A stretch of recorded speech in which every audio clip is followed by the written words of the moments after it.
contestant for tonight is Tyler Johansson. Yeah! His title of his speech is Living a Legacy. Let's welcome Tyler. Thank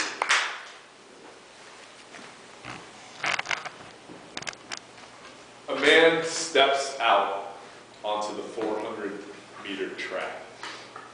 In front of him is the delegation from Suriname. Behind him, the delegation from Switzerland. Around him is a sea of people applauding, clapping, cheering with excitement, welcoming him to Rome. The year is 1960. The man is a cyclist named Oswald. He's donning a blue and yellow tracksuit as he takes those steps around that track, taking in the sights and sounds around him, knowing that this is a once-in-a-lifetime opportunity. He follows that flag of his beloved country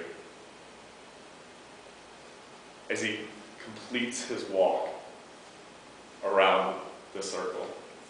He comes to the end,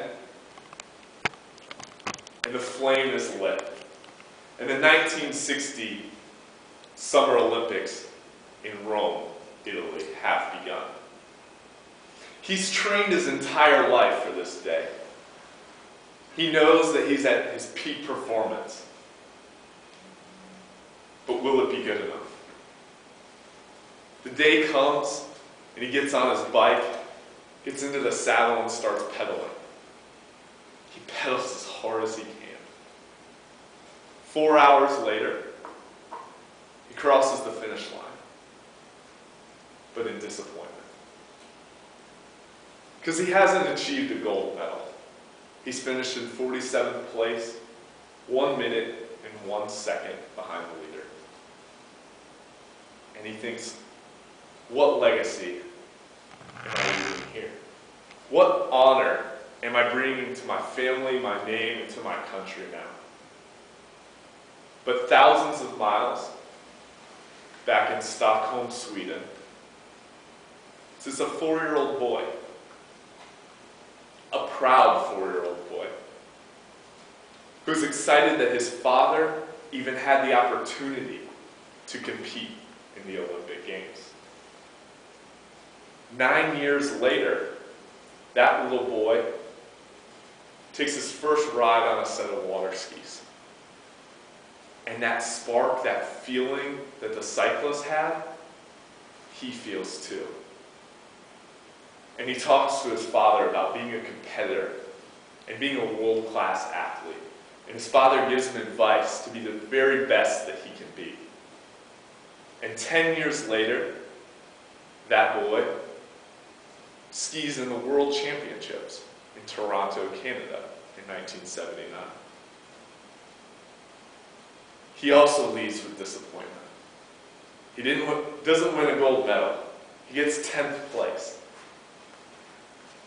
And he goes back to Sweden thinking, what will be my legacy? What will be the honor that I bring? To sum up the stories that I just told you, I'm going to read you a poem. It's called The Bridge Builder. An old man, going alone highway, came at the evening, cold and gray, to a chasm vast and deep and wide, through which was flowing a sullen tide. The old man crossed in the twilight dim. The sullen stream had no fear. But he turned when safe on the other side, and built a bridge to span the tide. Old man, said a fellow pilgrim near, you are wasting your strength with building here. Your journey will end at the ending day. You never again will pass this way. You've crossed this chasm, vast and deep and wide. Why build you this bridge at even tide? The builder lifted his old gray head. Good friend, in the path I have come, he said, there followed after me a youth today, whose feet must pass this way. This chasm that has been not for me, to that fair-haired youth may a pitfall be. He too must cross in the twilight dim. Good friend, I am building this bridge for him. The old Oswald, the Swedish cyclist, may not have won a gold medal, may not be in the record books of the Summer Olympics from 1960, but he left his legacy in his son. And his son competed in the World Championships in Toronto, Canada, 19 years later. And he then too continued that legacy. He continued that legacy when he came to the United States for the first time. And he continued that legacy as a father to his own son. And today, I stand in front of you as the father and grandson of those two men, determined to find what my legacy will be. I'm not going to be an Olympic athlete or a world-class water skier at 24, but I'm determined to find out what my legacy will be here in this world that we live in. And that's my hope, is to determine what can I leave for the next person to follow me. What can I leave for my son?